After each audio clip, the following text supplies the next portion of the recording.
Hi viewers, அஸ்ஸலாமு அலைக்கும். இன்றைக்கி ஈஸி அண்ட் சிம்பிளான மோர் குழம்பு எப்படி செய்கிறது அப்படின்ட்டு பார்க்கலாங்க. அதுக்கு 2 பேக்கெட்டு நான் கெட்டி தயிர் எடுத்திருக்கேன். அதை நல்லா அடித்து வச்சுக்கலாம். ஸோ மோர் மாதிரி அதை நல்லா அடித்து வச்சுக்கிட்டு இப்போது தேங்காய் ஒரு 1/4 மூடி தேங்காய் எடுத்துருக்கிறேன்.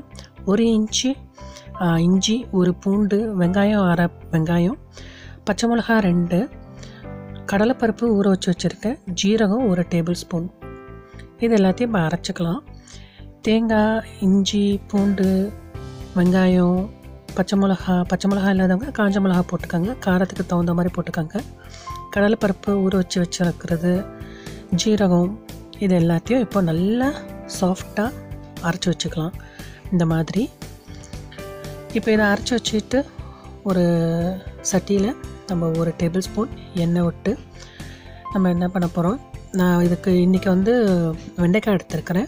ஸோ அந்த வெண்டைக்காயை இதில் போட்டு நல்லா வறுத்து எடுத்துக்கலாம். நீங்கள் வேணால் பூசணிக்காய் போட்டுக்கலாம், வேறு என்ன போடணுமோ காய்கறி மோர் குழம்புக்கு அந்த மாதிரி நீங்கள் போட்டுக்கலாம். இது நல்லா வதங்கட்டும். ஸோ நல்லா வதங்குற மாதிரி நம்ம இதை வதக்கி எடுத்துக்கலாம். இப்போ நல்லா வதங்கிடுச்சு. இப்போ அரைச்சி வச்சுருந்தோம் இல்லையா அந்த விழுது, ஸோ அந்த விழுதை இப்போ இதில் கொட்டிடலாம். இதுலேயே நம்ம மஞ்சத்தூள் போட்டுடலாம்.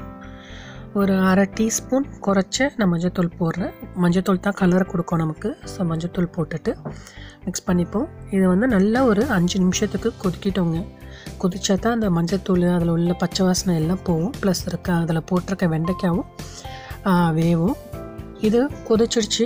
நான் என்ன பண்ணுறேன், இப்போ ஆஃப் பண்ணிடுறேன். ஆஃப் பண்ணி இது கொஞ்சம் ஆறட்டும்.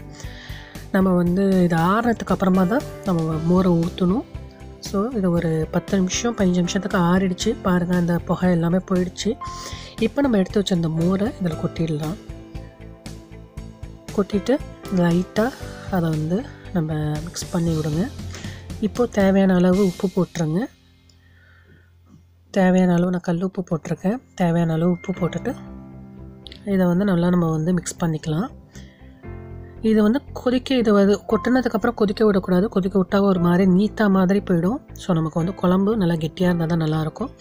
இதை இப்போ தாளிச்சிடலாம். தாளிக்கிறதுக்கு நான் 1 டீஸ்பூனு கடுகு எடுத்துருக்கிறேன், உளுத்தம்பருப்பு, பெருங்காயம், கருவேப்பிலை, காஞ்ச மிளகா. எனக்கு நல்ல காரம் கொடுக்குற காஞ்ச மிளகா இருக்குது என்கிட்ட. அதனால் நான் கார மிளகா இருக்கிறதுனால அரை இது தான் போட போகிறேன். உங்களுக்கு வேணும்னா நீங்கள் 2, 3 கூட போட்டுக்கலாம். கடுகு நல்லா பொரியட்டும். பொரிஞ்சதுக்கப்புறமா கண்டிப்பாக எண்ணெய் நீங்கள் நல்லெண்ணெய் தாங்க போடணும். அதான் வாசனை நல்லாயிருக்கும். போட்டுட்டு நம்ம எடுத்து வச்சிருந்த எல்லாத்தையும் கொட்டிடலாம். கொட்டி வதக்கிடுங்க. வதக்கி நம்ம ஏற்கனவே ரெடி பண்ணி வச்சுருந்த மோரில் ஊற்றிடலாம். ஊற்றி நல்லா மிக்ஸ் பண்ணி விடுங்க. சூப்பர் அண்ட் ஈஸி அண்ட் சிம்பிளான மோர் குழம்பு நமக்கு இப்போ ரெடி ஆகிடுச்சு. பாருங்களேன், எவ்வளோ அழகாக அருமையாக அந்த கலர் எல்லாம் சூப்பராக இருக்குது. எனக்கு வாசனை இங்கே தூக்குது. ஸோ அந்த வதக்கினதை போட்டதுக்கப்புறமா தாளிச்சி ஊற்றினதுக்கப்புறம் இதை ட்ரை பண்ணி பாருங்கள். எப்படி இருந்ததுன்னு கமெண்ட் பண்ணுங்கள், லைக் பண்ணுங்கள், கண்டிப்பாக ஷேர் பண்ணுங்கள். கீப் வாட்சிங். தேங்க்யூ. பாய்.